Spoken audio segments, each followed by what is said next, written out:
Este é o podcast da comunidade Arca do Senhor, onde a fé encontra sua voz e o culto ganha vida através do áudio. Venha fazer parte da nossa comunidade. Convidamos você a visitar nossa igreja localizada na Aldeia da Serra, em Barueri. Acompanhe a comunidade Arca do Senhor em nossas redes sociais e fique por dentro de todas as novidades e conteúdos exclusivos. Eu fico ouvindo o Gil falar, eu fico olhando para ele, porque eu tenho medo de ficar interrompendo ele, porque eu falo bastante e ele fala tão bonitinho. Que são muitos assuntos, né? Lógico que depois isso deve se repetir. A gente traz Depois a temas gente vai abrir para específicos, pergunta, né? Acho que esse é o primeiro, a gente Sem colocou dúvida. 12 temas, mas depois acho que é legal a participação aí do nosso público que está ouvindo, que E se vai se aprofundar, identificar e se aprofundar, Nos temas aí. né? Porque são dúvidas aqui minhas, da Viviane, o Heitor, tadinho, tá aqui quietinho, que são dúvidas que eu tentava tirar com ele até, mas eu acho legal isso, participem, mandem também as de vocês, a gente prepara aqui também para estar respondendo. Vamos seguir para a salvação. O que é a salvação, né? Se livrar, ser salvo, perdoado, alguma coisa assim? Isso aí. Né? Salvação, vamos dizer, é Deus nos livrando de uma situação ruim, né? Além de ruim, é eterna. Né? A salvação envolve a libertação dos nossos pecados. Né? Olha o tanto de coisa que vem junto, né? Não só o pecado, suas consequências, né? A gente falou aqui, o pecado, ele traz consequências. Lembra? Deus falou, todo pecado vai ser punido, porque ele é justo. Mas na salvação, esses pecados e as suas consequências são mudadas, né? Então, sai de uma condenação eterna para uma vida eterna com Deus. E outra coisa importante, só Jesus pode nos salvar dos pecados. Só Jesus é a salvação. Qualquer outra coisa que é colocada, tudo que colocam de impedimento, sabe assim, a Bíblia diz, né, Romanos 6:23, todos os pecados destituídos estão da glória de Deus, mas, né, através de Jesus nós somos restituídos filhos, então nós deixamos de ser criaturas e agora somos novamente filhos de Deus, filhos remidos, né? Isso é muito importante porque a salvação envolve a mudança, a quebra do jugo do pecado sobre nossas vidas. O que isso quer dizer em palavras? Antes de Jesus, eu era errado, fazia coisas que não deviam, falava demais, toda sorte de besteira. Mas eu encontrei com Jesus. A palavra do Senhor diz: o peso do pecado não tem mais poder. Então, eu não preciso ficar me preocupando com as coisas antigas, eu não preciso ficar preocupando com. Aí é o entendimento que eu tenho, né? Se aconteceu alguma coisa, ou se a minha família era envolvida com alguma coisa, eu creio que com Jesus não tem mais influência sobre a minha vida. Porque a palavra diz que quem está em Cristo, nova criatura é. As coisas velhas se passaram, eis que tudo novo se fez. Então, de novo, nada que alguém possa ter feito no passado não tem poder sobre a minha vida. Porque se tem, essa palavra não serve. E eu creio que serve, porque a salvação, eu sou uma nova criatura em Cristo. Por quê? A salvação ela tem uma sequência, né? Primeiro é a reconciliação. O que é reconciliação? Quando a gente briga, fica cada um para um lado. O pecado faz isso, né? Nos separa de Deus. Então a primeira coisa que acontece é a reconciliação, que vem através da redenção. A redenção serve para todos. E aí vem na sequência a justificação. A justificação é o quê? É declarar você justo. Isso é uma coisa tão difícil de entender, porque quando nós nos convertemos e encontramos com pessoas antigas, qual a primeira reação? Ah, você agora é crente? Ou, não, a primeira é de deboche. Eu conheço o seu passado, eu estava lá com você não pode ser assim. Ou a gente ouve alguém assim, ah, fulano aprontou, agora só porque se converteu vai pro céu. Eu só tomo minhas pingas e, né, a gente já ouviu isso. A verdade é que a diferença de condenação e vida eterna é aceitar a Jesus. E no momento que a gente aceita Jesus, automaticamente a nossa vida vai sendo transformada. E o primeiro passo é a justificação. Por isso que é tão difícil de entender, porque a verdade é essa, tinha uma dívida enorme. Quem comprou a dívida é Jesus. Então ele tem toda a dívida na mão. Se ele decidiu perdoar sua dívida, Ele é o dono da dívida, acabou. Segue a vida. Então não tem que ficar voltando, falando, né? Esse ponto é muito difícil de entender, porque a gente sempre quer trazer para a forma humana. Você aprontou, estava lá então, agora quer. Sendo que a, a doutrina da justificação, né? E por fim, aí vem a sequência, que é a regeneração. Regenerar, ou seja, tornar a gerar, né? Fazer tudo de novo, alcançar uma vida nova, uma reconstrução, uma restauração. Então, estou com Cristo, eu vou sendo mudado, restaurado, mudado. Por isso que isso impacta as pessoas. Você, nossa, está diferente, você é. Porque eu fui reconciliado com Deus, eu fui justificado, e agora vem a regeneração, né? E a Às vezes, sequência. muitas dessas pessoas conseguem atingir, não conseguem atingir as pessoas mais próximas, exatamente porque elas têm essa visão dessa pessoa do passado, né? Quero Sim, dizer, vai trazer para mim. Eu não li a Bíblia, não. sim, Hoje, se for falar sobre Jesus com alguém, a pessoa pode falar, nossa, mas ela nunca falou antes. é isso aí. Se for falar isso com o irmão, um primo, ou alguém assim. Agora, se for falar com uma vizinha sobre isso, ela fala, nossa, como você tem Deus. E alguém da família vai falar, nossa, você não vou acreditar muito no que você está falando. Jesus passou um pouco por isso em Nazaré, não? Que o próprio povo dele não o aceitou como o Messias, né? Que a gente. Para mim, o melhor exemplo disso aí é Saulo, porque ele estava, ele foi para Damasco, né, com cartas para prender. E aí ele teve um encontro com Jesus. Depois desse encontro com Jesus, ele mudou. Então fala, o perseguidor passou a ser perseguido. Esse para mim é o melhor exemplo. Porque o Senhor apareceu para Ananias e falou: Ó, Ananias, vai lá na rua direita, tal, tal, tal, Saulo está lá. Qual foi a primeira coisa, Ananias? Aí vem lembra da questão da fé? Como as coisas são ligadas? Quem tem fé deveria falar: tá bom, Jesus, estou indo lá. Como bom ser humano, o que Ananias fez? Tem certeza? Senhor, esse é aquele que persegue? Não pode ser. Aí Jesus, né? Sim, ele mesmo, porque ele é precioso para mim, ele vai aprender o quanto, tal, tal, tal. Então, esse é um exemplo de como a mudança, né?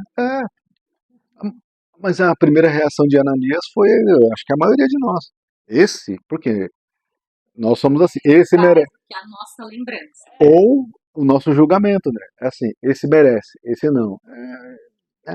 E pode ver, mas qual que é o detalhe? Jesus não perguntou assim, Ananias, o que você acha, não? Saulo, vamos lá, vamos. Não, ó, vai lá e ora, impõe as mãos. E Ananias depois foi lá e fez exatamente. Mas a reação dele foi normal, né? Reação Como humana. a reação humana. Então a salvação passa por isso. E por fim a santidade, né? A santidade é uma separação, né? Então por isso que chega um momento que coisas do mundo a gente não suporta mais, não quer mais fazer, participar, a gente, Não, quando a gente né? aceita Jesus e a gente começa a negar, assim, algumas coisas do mundo, é porque a gente entende que já não faz mais parte disso. Exato, A gente sabe que não é da vontade de Deus que a gente viva aquilo. exato, é Né? isso mesmo. Então, a maior prova de que realmente a gente está indo pelo caminho certo é quando essas coisas começam a incomodar. Né? Coisas que antes eram normais, fazia parte do nosso dia a Isso dia. aí. Agora não dá mais, eu não É, posso mais conviver com isso. que é quando muitas pessoas falam, agora não serve mais para ser meu amigo, você está muito diferente. Ou, né, igual lá muitos de Jesus falaram, ó, essa palavra é muito dura para nós. Aham. E foram embora. E aí Jesus vira para os outros, vocês também não vão? Aí Pedro, sensacional, fala, para onde mais iríamos? Se só o Senhor tem palavras de vida eterna. Ele já entendeu o seguinte, ó, eu vou passar um monte de coisa aqui nesse mundo, mas se eu for para o céu, a vida eterna vale a pena. Ou se vale. Aqui a gente passa para jejum, oração e louvor. Jejum. Jejum é uma coisa Rapidamente, né, jejum, dá para ser rápido o jejum, porque o jejum é uma coisa que me gerava muita dúvida. qual a sua Era maior assim, dúvida? tem que sofrer para Deus me ouvir? Ou é uma troca? Aí eu paro de comer uma coisa que eu gosto muito, ou eu vou abrir mão do jantar, ou do almoço, do café, ou do pão. qualquer coisa. Que tem gente que fala, vou parar de comer chuchu, mas chuchu não é uma coisa que a pessoa gosta, né? Tem que a jejum, é uma coisa que te dói. Qual o sacrifício, né? Chocolate, é pão, é arroz, é refrigerante, essas coisas. Mas é uma troca. Se eu fizer isso, Jesus vai ouvir. Se eu não fizer isso, Jesus não vai me ouvir. Por que do jejum? Então, Né? vamos Qual lá. é o significado disso? A primeira coisa, a coisa acho que mais importante para entender sobre o jejum, né? Ele não é um mandamento.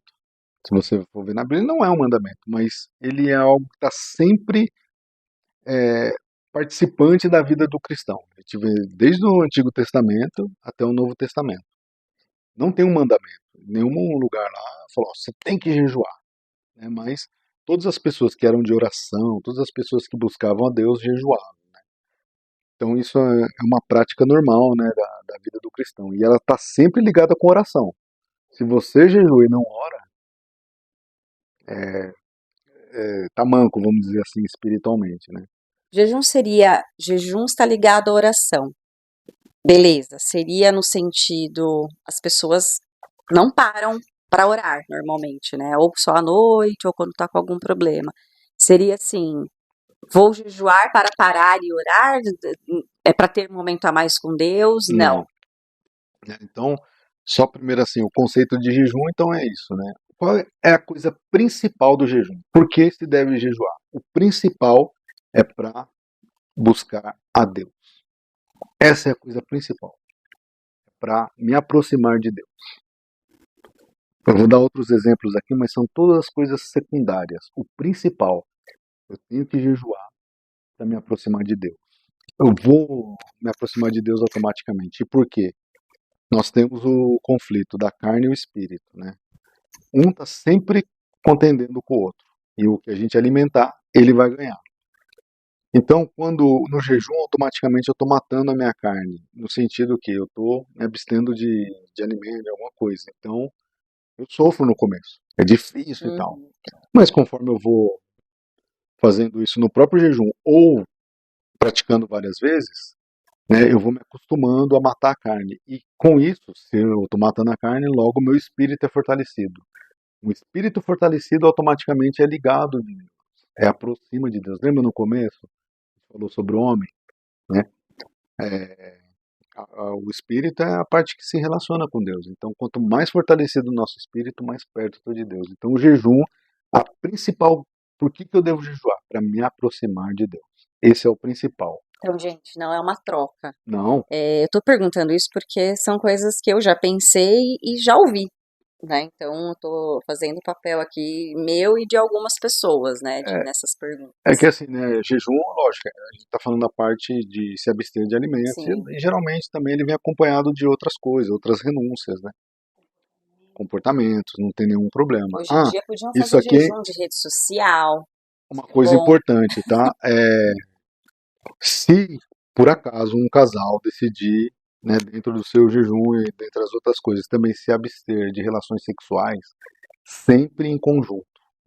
Sempre em conjunto. Nunca eu vou fazer, o outro se vira. Não, sempre em concordância, tá? Você pode ler lá depois, 1 Coríntios 7,5. Deve haver concordância entre o casal para que não haja equilíbrio, e a palavra diz para que não dê lugar a Satanás. Então, se optar por isso, tem que ser em conjunto, tá? Aí, assim como orar junto, né? sempre, Casal que ora casal, junto. isso, é uma só carne, então não tem separação. E por que o principal é buscar a Deus, né? Depois pode ler, Zacarias 7,5. Deus, falando através do profeta, ele fala assim, o povo estava jejuando. Ele fala bem assim, vocês estavam jejuando para mim? Para mim? E aí Deus continua falando as coisas. Então Deus, de novo, né? Se a gente sabe que um dos atributos é a onisciência, não adianta querer mentir. Mas o legal, de novo, sensacional da palavra de Deus. Vocês estavam jejuando para mim? Para mim? Você pode fazer jejum, mas se você quer enganar Jejum é Deus, diferente de dieta, né? Todo mundo tem que isso aí entender você isso. procura o profissional, né? Então, o Exatamente. principal é isso. Aí é lógico, tem outras questões secundárias, né, que vêm com isso. Por exemplo, libertação e milagres, né? A gente vê no livro de Esther, isso é interessante porque nessa passagem lá no capítulo 4, Esther fala para Mardoqueu, ó, eu vou me apresentar ao rei lá por 3 dias. E aqui foi um jejum total.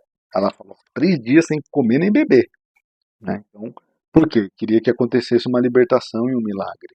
Também obter respostas, né? Lá no livro de Atos, no capítulo 13, versos 2 e 3, diz que eles estavam orando e jejuando. E aí Deus, né, falou para eles, ó, separa aí as pessoas, né, para serem diáconos. Então, o principal é Deus, mas a gente também pode jejuar por libertação, milagres, para obter resposta, ou também ainda para mostrar tristeza e arrependimento, como foi no caso de Jonas, quando ele pregou, o rei de Nínive falou, opa, isso é interessante, ó, todo mundo jejuando por 3 dias, e vamos esperar que Deus tenha misericórdia e aceite o nosso jejum, e não nos mate, não nos destrua. Então, através do jejum, eles queriam mostrar tristeza e arrependimento, né? Oração e louvor. Só assim, né? O mais comum do jejum, né? O normal é o quê? Não comer nada, né? Só beber. Provavelmente esse foi o jejum que Jesus fez, porque fala que ele jejuou por 40 dias e depois teve fome. Não fala que ele não bebeu.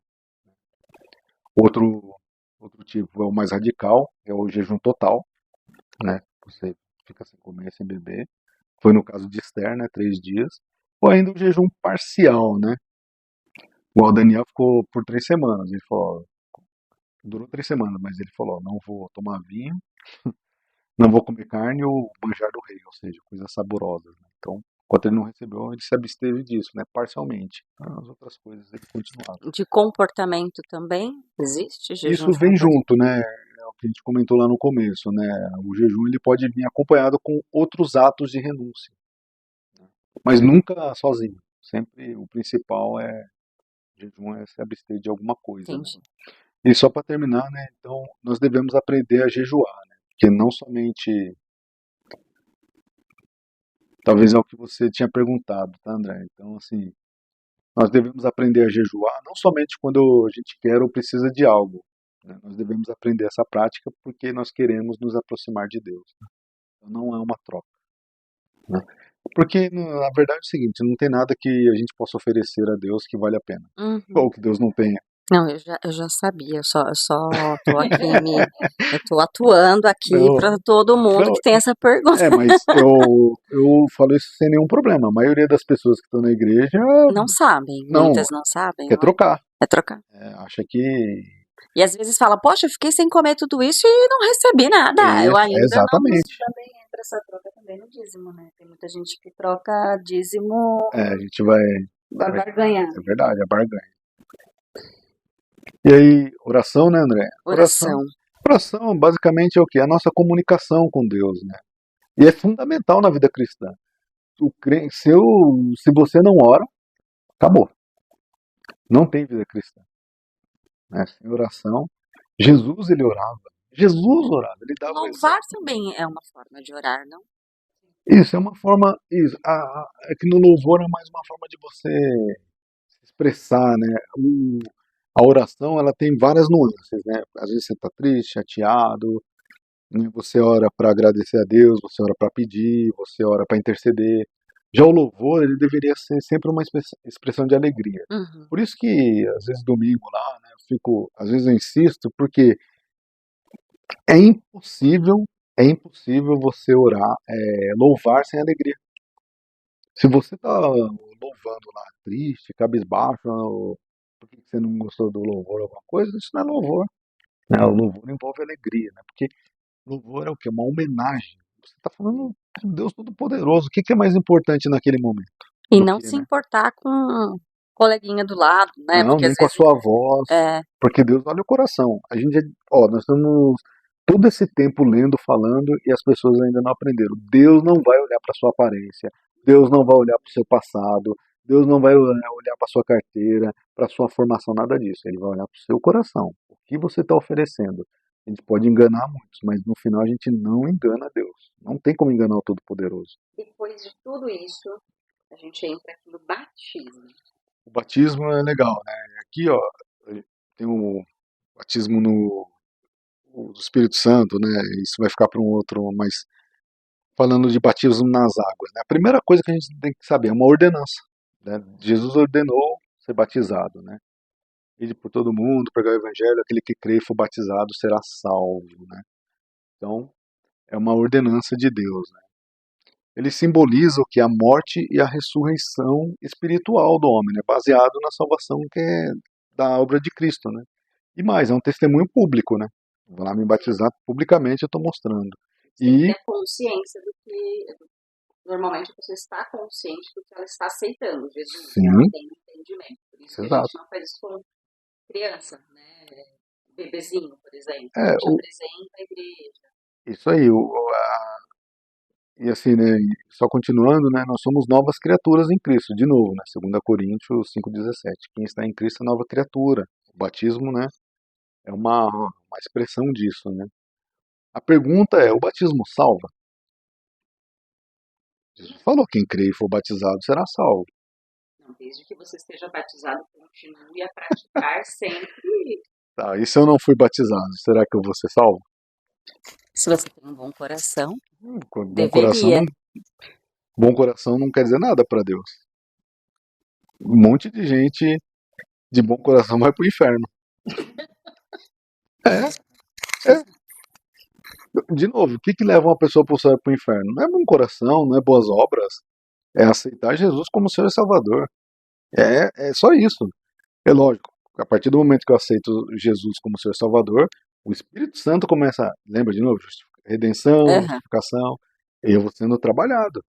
Uma coisa não é bom coração, fulano é bonzinho, não quer dizer nada para Deus. De novo, né? Tanto é que Deus olha o coração, né? Não olha o nosso sorriso, nossa. Isso não quer dizer nada para Deus. Né? Então o batismo, ele não salva. Lembre-se sempre disso, o que salva é Jesus. Ser Nada pode. batizado, depois esquecer de É um Jesus, ordenamento. invalida o teu batismo também, Então né? você não foi salvo. Esse é o detalhe. Né? Não existe coisa. Aqui eu sou assim, aqui é uma sequência. Né? Uns demoram um pouco mais, outros são mais rápidos, mas esse é o caminho. O batismo não salva, mas ele acompanha a salvação. Né? Por quê? Segue a fé que leva para a salvação. Por isso que é o dia a dia, né? É Sim. aquele diariamente ler, diariamente buscar e sempre ter essa sede por se aproximar, né, de E a Jesus. pergunta é, quem pode ser batizado? Não, Tô. qual o principal? Ter um bom coração, Não ter um bom coração, mas crer, né? Crer de crer, todo o crer. coração. O episódio lá, né, no capítulo 8, Felipe estava, o Espírito Santo falou para Felipe, vai naquela carruagem, estava o mordomo da rainha de Candace, ele estava lendo no livro de Isaías. Uhum. Essa passagem é sensacional, porque Felipe chega e pergunta assim, entendes o que lê? Aí a resposta dele, como eu posso entender se ninguém me explicar? E tá lendo por quê, então? Não, a gente lê e não entende, porque tem coisa, né? Aí a palavra diz que ele estava lendo Isaías 53, né? Foi enviado o matadouro, não havia beleza, tal, tal, tal. Aí Felipe explica, né? Mas olha o detalhe, Felipe explica Isaías, mas leva para Jesus, né? O conceito de salvação e batismo. E a palavra diz que eles estavam passando e o mordomo da rainha lá, o superintendente da rainha de Candace, viu água e falou assim, ó, tem água ali, que me impede de ser batizado? Aí a resposta de Felipe, Assim, nada. não Se você impedir nada. não, é lícito se você crê de todo o coração. Aí ele, eu creio. Aí a palavra diz que Felipe foi lá e tacou ele na água e ele saiu. Por isso que não pode ler um trecho isolado. Aí diz que ele foi batizado e saiu com júbilo, alegria por ter sido. Que é o complemento. Ele creu em Jesus, foi batizado. É como ele, em outras palavras, a alegria dele. Eu faço parte desse povo que foi mudado. Né? Então, Então não basta ter um bom coração, gente. Tem não, que buscar e ter em Deus. vai, Eu falo isso vai pro que, batismo. igual a você falou, assim, eu faço bem, eu Não, tô... Mas não é, isso não basta. não. Né? A gente tem que ter Jesus, É, buscá-lo e crer nele. é uma coisa importante assim, a gente não pode pôr regras, não pode pôr regras naquilo que a Bíblia não colocou. Não invente coisas que a Bíblia não proibiu, vamos dizer assim. Não proíba aquilo que a Bíblia não proibiu. A Bíblia não falou. Os exemplos. Coisas antigas, a Bíblia não falou disso. Encerrou, então Não, não tem então que ficar as lá. pessoas pegam partes da Bíblia e traduzem para ela e pegam só uma pequena parte do que está ali Não se pode usar um texto como pretexto para fazer um contexto. Uma coisa que gera também muita dúvida é a Santa Ceia. O que é a Santa Ceia, né? E a participação da Santa Ceia. Quem pode participar? Assim como o batismo, a Santa Ceia é uma ordenança, né? O próprio Jesus, ele instituiu, né? Ele fez a ceia e, o, e ele disse de forma imperativa, fazei isto em memória de mim. Fazei, né? E mais, todas as vezes que vocês se reunirem. Então a Santa Ceia deve fazer parte das nossas vidas, né? Uma coisa importante, tá? Isso é importante. O pão e o vinho, ele tem um caráter simbólico, tá? São os elementos, portanto, figurativos e não literais. Não é que aquilo se transformou. Não, símbolo. O símbolo, o pão, simboliza o corpo de Cristo que foi maltratado, detonado, tudo aquilo mais, castigado. E o suco de uva, o vinho, seja lá, não sei como é que é na sua igreja aí, mas representa o símbolo do sangue, né? Só isso. Eles não têm poder, não têm nada de. Então eles são, portanto, figurativos, não literais. Né? O sangue de Cristo. Aquilo ali se transformou no sangue de Cristo. E a ceia também é isso, né? Já participei de igrejas assim, que depois terminava assim, o que sobrasse, ninguém podia tocar, tinha todo um ritual para. Tem tudo Meu aquilo. Deus, meu filho come sobra lá. Ele adora o pão Não tem da nenhum. ceia, gente. Então, Eu acho. pelo o meu entendimento é que não tem problema. De novo, é só um símbolo. A Santa Ceia é o que a gente está fazendo ali, né? A comunhão. Né? A ceia é isso, é um memorial, é um ritual de aliança, é um tempo de comunhão. Por isso que até Paulo fala, ó, comamos, bebamos todos juntos, né? Por isso que você tem que explicar, tem que levar as pessoas a pensar, né? A refletir, né? Então, Então gente, é Santa isso, né? Ceia, a Santa Ceia gerava muita dúvida assim para mim antes. Eu não sabia nem se eu podia participar ou não. Ó que coisa legal. Quem então pode participar, né? Se você for pensar, você tem que estar aliançado em Cristo. Tem que estar ligado em Cristo, né? Ou seja, com a vida espiritual em ordem. Mas nós não temos como proibir ou controlar. Quer ver um maior exemplo? Quem estava na Santa Ceia com Jesus, endemoniado e participou da. Judas. Ele estava lá. A Bíblia diz que o diabo entrou no coração dele. Jesus sabia, mesmo assim ele foi lá e participou. Né? Por quê? Né? O próprio Paulo diz, né? Julgue-se a si mesmo. Então, você vai lá, poxa, julgo, tal, se arrepende, segue e participa, né? Agora, onde, quando e como, não tem, né? Onde? Não há um lugar determinado. Hoje a gente vai na igreja, mas se a gente fizesse uma ceia aqui agora, um culto, não tem problema, tá valendo. Né? Quando? A Bíblia não determina tempo. Só Jesus fala, toda vez que fizeres em memória de mim.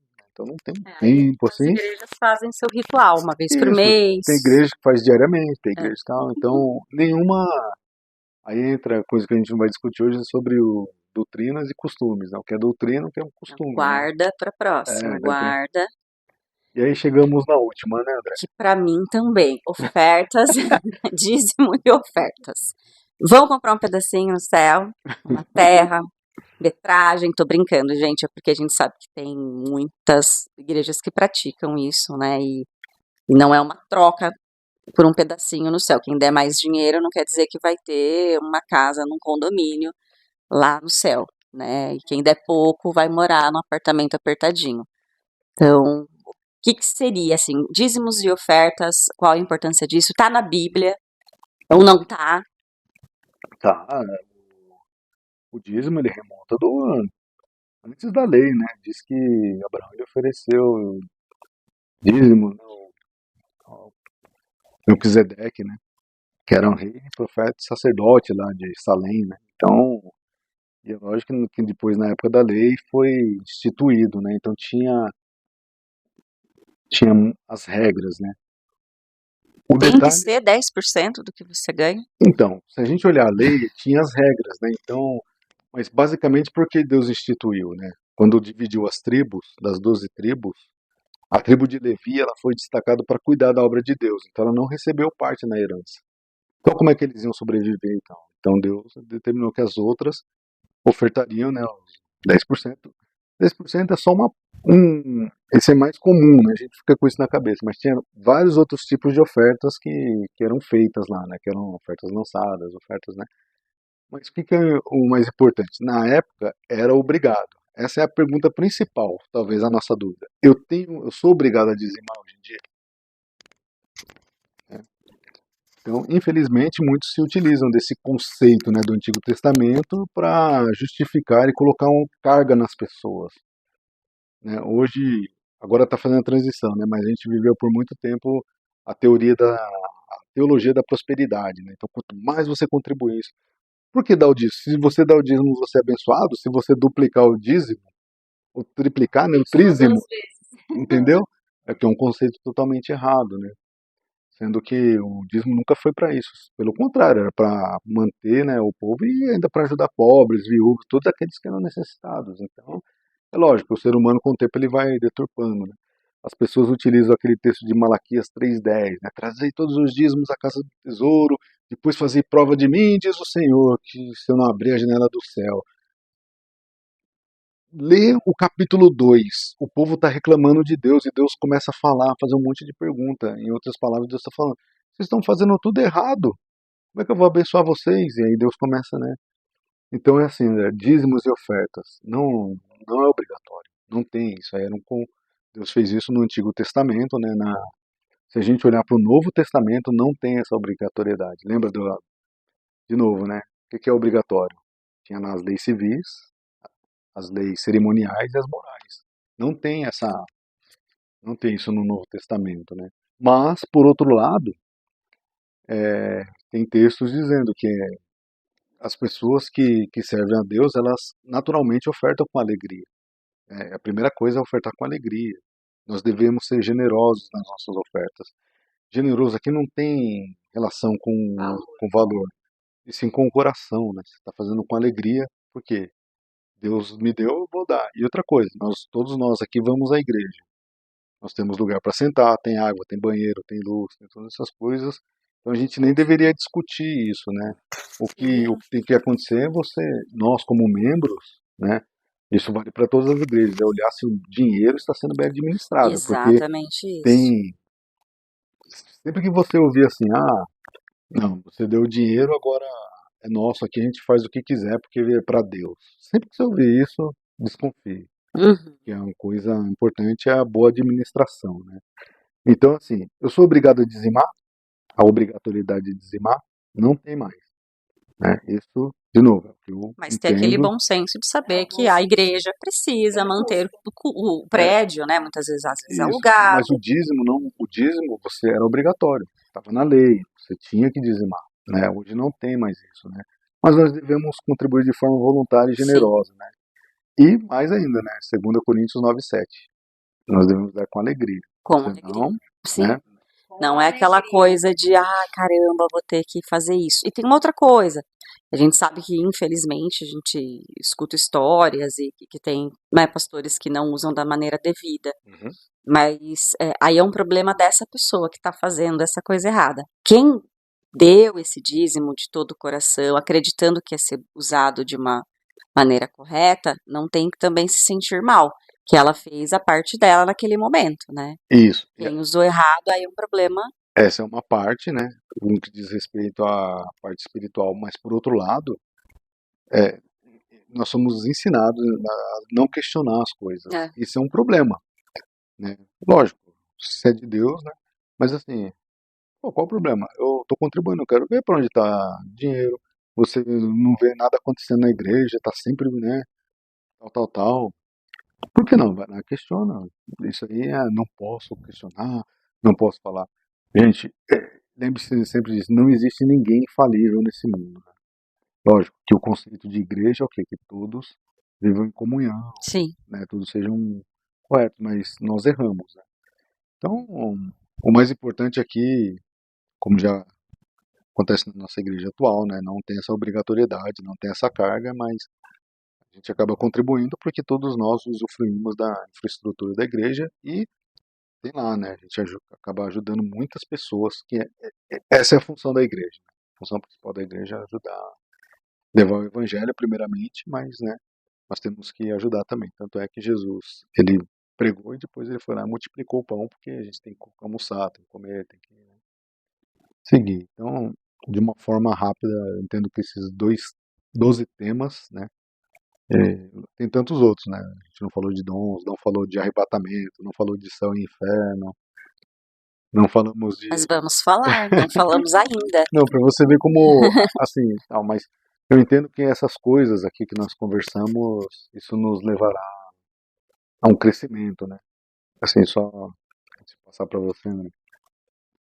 Deus ele pode usar quem ele quiser, mas uma pessoa que conhece a palavra, uma pessoa que está alicerçada na palavra, automaticamente ela vai conhecer muito do que nós conversamos aqui. E essa pessoa não será facilmente enganada. E uma pessoa que não é facilmente enganada, ela resiste, ela luta, ela traz benefícios e crescimento no reino de Deus. Isso é o que eu acredito, é o que eu luto. Por isso que eu sempre insisto, leia a palavra, busque conhecer, né? Ninguém precisa ser totalmente teólogo, mas essas coisas básicas, né? Então, se alguém perguntar para você na igreja, oh, quem é Deus? Você não pode falar, Deus é Deus, mas o Espírito Santo eu não sei. Não, ele é Deus, ele é digno de toda honra, glória, ele tem o mesmo poder, perfeitamente. Então, quem é cristão, eu entendo que minimamente deveria conhecer essas coisas e parar de dar importância para capeta, ficar preocupado com dízimo, é, entender que Deus ele é soberano e somos novas criaturas em Cristo, então nós devemos aproveitar essa liberdade que Deus nos deu. Amém. Amém? Gil, que gostoso conversar com você, que bom que você trouxe esses 12 temas, tem muito mais, mas realmente tem muitas pessoas dentro da igreja que têm dificuldade com essas coisas, entre aspas, simples, que não são simples, É. mas são básicas, né, para quem tá frequentando.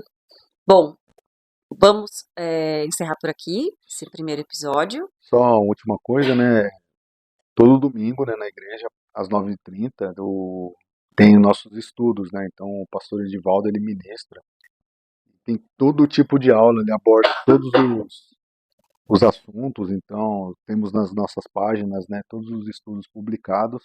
Então minha sugestão, quem puder, 9h30, né, chega na igreja, participa da aula, leve a sua dúvida, conversa com o pastor Edivaldo, ele conhece muito, ele tem disposição para explicar, ele disponibiliza os materiais, então todo lugar onde a gente puder aprender, né, e principalmente hoje é a igreja que nós estamos indo, então é bom que você participe, então fica o convite também para você participar dos estudos e depois já fica no culto para a gente dar glória a Deus em conjunto. Né? Bom, temos nossas mídias sociais, então, Instagram, Facebook, sempre atualizados com os cultos que acontecem nas quartas-feiras, das 7 às 8, aos domingos, das 10h30 às 11h30. Temos os estudos bíblicos todo domingo, igual o Gil falou, às 9h30, com o pastor Edivaldo, que também ele é sensacional, como o nosso pastor Gil, que está aqui com a gente. E a gente vai estar compartilhando com vocês também esses endereços, tá? Para vocês fazerem parte. Se não faz ainda, fica aqui o convite para fazerem parte, para assistir, para escutar. Temos também o canal dos louvores, que são cantados lá na nossa igreja. E o convite mais uma vez aqui para vocês virem fazer parte. Façam suas perguntas. Temos o maior prazer do mundo em responder, tá bom? Vamos lá, galera? O que a gente pode falar agora? Sensacional!